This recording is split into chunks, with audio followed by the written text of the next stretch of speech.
ya, Mbak Yuli ya, Mbak Yuli sama Yulia. Katan. Yulia nih. Hah? Katan. Hah? Katan. Katan. Oh, kamu adiknya kan? Bukan dong. Kan ini sana dibilang katanya. Saya adiknya. Kamu adiknya. Dia lebih kesel lagi. Udah dia klarifikasi ini bapaknya. Oke, Kata. Ini kita lihat dulu, kita bahas dulu nih Yadi dan istri ya. Kita lihat ini ada 10 potret istri Yadi Sembako dan istri. Mesra banget dan ini anaknya tuh. Iya, udah berapa tahun menikahnya? Udah 24 tahun. 23 tahun. 24. Ayo jangan berantem di sini. 24 atau 23. Iya. Kompak dong. 23. Menghadapi Bang Yadi ini kan kalau kita lihat berita terakhir-terakhir ya, banyak sekali yang sedang dihadapi oleh Bang Yadi, tentunya oleh keluarga, dari mulai sakit, ya kan, sakit sampai parah banget. Terus habis gitu banyak bisnisnya, kemudian kemarin kan kontraktor apalah itu nggak berhasil, terakhir juga gitu. Gimana ini sebagai istri, sering ngingetin ke dia nggak sih? Ya sering ngingetin sih, cuma ya apa ya? Apa Pi? Gimana kamu biasanya kalau ngingetin didengerin nggak sama dia? Enggak. Ya percuma ya. Tapi tahu nggak sih Mbak Yulia, tahu nggak apa aja sih dikerjakan oleh Bang Yadi selain di dunia Tahu, hiburan? tahu. Sampai yang terakhir ini juga tahu, prosesnya tahu. Karena kan kita di lingkungan rumah juga kan, jadi tahu semua. Tahu semua. Nah tapi gimana sebagai istri memberikan dukungan dan supportnya ke Bang Yadi? Itu gimana caranya? Ngomel nggak? Marah nggak? Enggak. Ya, lebih banyak Ya ikhlasin. doain, lebih banyak kasih Suruh support. kasih ikhlas lah, biar ikhlas gitu. Biar ikhlas Emang. jalannya gitu. Saya nurut aja udah ikut. Oh ini emang udah jalannya gitu kan. Semoga Allah lebih memperlancarkan semuanya. Jadi didoakan. Tapi benar katanya bahwa ya ketika menghadapi kasus itu sempat malu, nggak berani keluar rumah, sakit pun akhirnya berobatnya di rumah, gitu. Iya, di dalam. Yo. Nggak Saya berani keluar. Nangis, malam tuh nangis. Oh, masih sedih. Tapi sekarang udah nggak malu lagi. Enggak, alhamdulillah. Waktu itu apa sih yang dirasain yang berat sampai nggak mau keluar rumah? Apa ya, ya malu aja gitu, maksudnya kok bisa sampai kayak gini gitu kan. Karena perjuangan dia dari awal tuh kan tahu gitu, tiba-tiba dihancurin gitu aja gitu, jadinya nggak tega. Sebagai istri tahu melihat perjuangannya seperti apa, reputasi dibangun dari Iya. bertahun-tahun. Dan kamu ngerasa kok dalam sekejap tuh kayak seperti Iya, dihancurkan. cepat. Ada memang kamu baca atau kamu dengar orang ada yang ngomong yang membuat kamu sedih?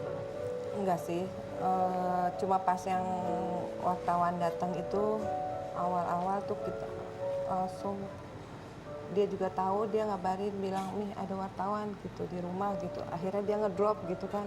Udah dari situ kita pergi, udah nggak berani keluar rumah gitu, takut gitu kan. Ntar kalau keluar takut banyak pertanyaan-pertanyaan gitu. Ya udah, alhamdulillah sih semua teman keluarga pada support gitu, tetangga, alhamdulillah. Dan akhirnya Bang Yadi kan akhirnya menghadapi itu ya, setelah lama mungkin agak meresap dulu nih apa yang harus dilakukan, sempat drop gitu. Gimana prosesnya sampai berani itu, apa karena pengaruh istri juga atau?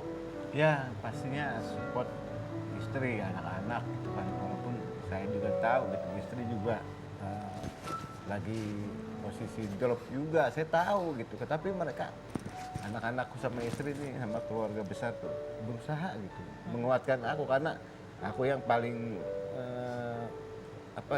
perasaannya tuh waktu itu ya nggak bisa Gambarkan. nggak bisa, memang belum pernah mengalami hal-hal seperti ini gitu. Sedangkan mereka tahu, nih keluarga saya, anak saya tahu, saya kalau udah percaya sama orang kayak apa, percaya sama orang, dan siapapun gitu yang belum saya kenal, yang baru saya kenal gitu kan, saya berusaha baik gitu kan sama orang.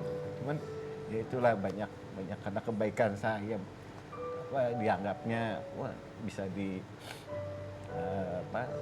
dipertahankan atau gimana gitu kan. Ya kadang saya positif thinking aja sih sama orang, Kak Ros gitu kan. Jadi ketika ngadepin masalah kamu drop secara fisik, istri juga.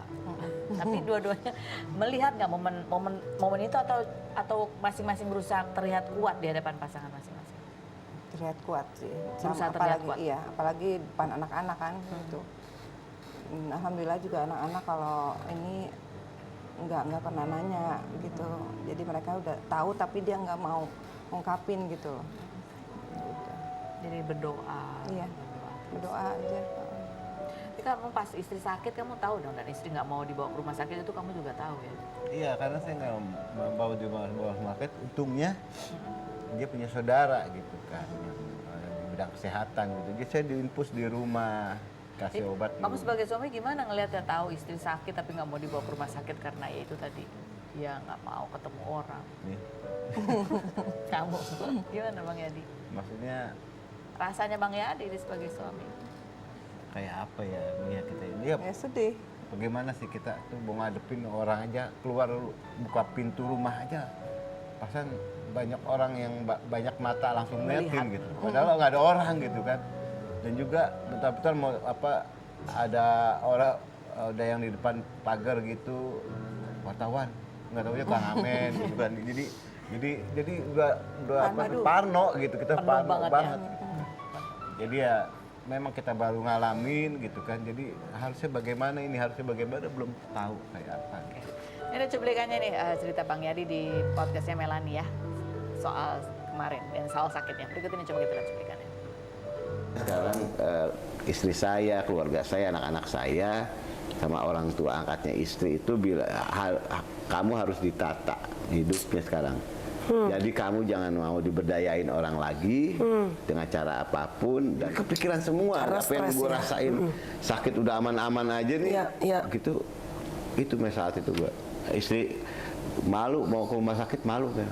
Kenapa? Ya pemberitaan lagi Pemberitaannya, begitu. Akhirnya ya ada saudara bidan gitu dipanggil ke rumah, diinfus di rumah. Kalau Katan gimana? Kamu kan juga terjun ke dunia hiburan ya? Iya. Oh, nyanyi juga gitu. Ketika ayah menghadapi masalah gitu, apa yang kamu rasakan? Berat juga pasti. Pastinya berat dan juga tapi aku tetap support papi sebagai orang tua aku yang nggak boleh drop lah pokoknya, aku bilang ke papi. Jadi apapun yang papi lakuin sekarang nih Katan support terus. Banyak orang yang nanya juga, Katan kenapa bokap lo gitu? Banyak banget sih, banyak. Banget. Dari manajer aku sendiri juga, terus habis itu orang-orang lain yang terdekat juga pada nanya ke aku kan. Mungkin mereka nggak berani nanya ke papi langsung, jadi nanya ke Katan. Masalahnya anak-anak saya gitu.